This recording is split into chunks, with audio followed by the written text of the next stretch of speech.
following was posted to an anonymous image board at 11:44 yesterday morning, Sunday, January 24th, 2010.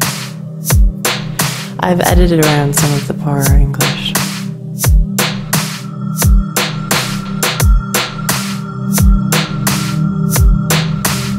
I must have been 6 or 7 when I lived in Lebanon. It's a country that was ravaged by war at the time, and war murders were common and frequent. I remember during a particularly vicious era, when the bombings rarely ever stopped, I would stay at home sitting in front of my television, watching a very, very strange show. It was a kid's show that lasted about 30 minutes and contained strange and sinister images. To this day, I believe it was a thinly veiled attempt on behalf of the media to use scare tactics to keep kids in place, because the moral of each episode revolved around very uptight ideologies. Stuff like, bad kids stay up late, bad kids have their hands under the covers when they sleep, and bad kids steal food from the fridge at night. It was very weird and anaerobic to top it off. I didn't understand much of it, but for the most part, the images were very graphic and comprehensive. The thing that stuck with me the most, however, was the closing scene. It remained much the same in every episode. The camera would zoom in on an old, rusted, closed door.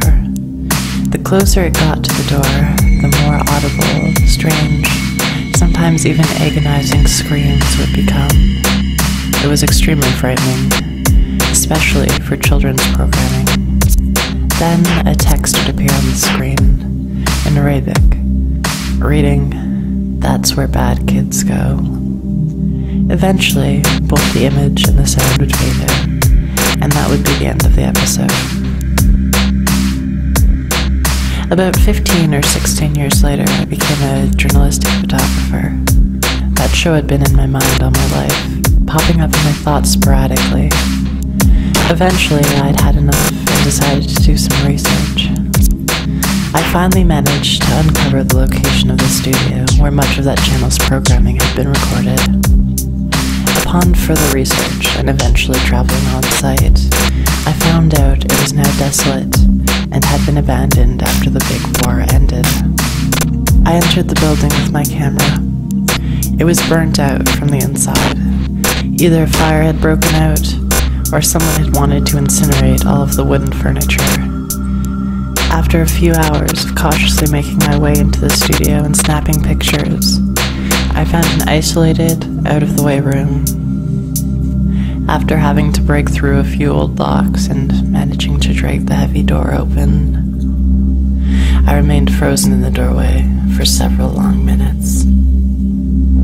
Traces of blood, feces, and tiny bone fragments lay scattered across the floor. It was a small room and an extremely morbid scene. What truly frightened me, though, what made me turn away and never want to come back, was a bolted, caged microphone hanging from the roof in the middle of the room. If anyone lives in Lebanon and recalls that show and can tell me the name, I'd appreciate it.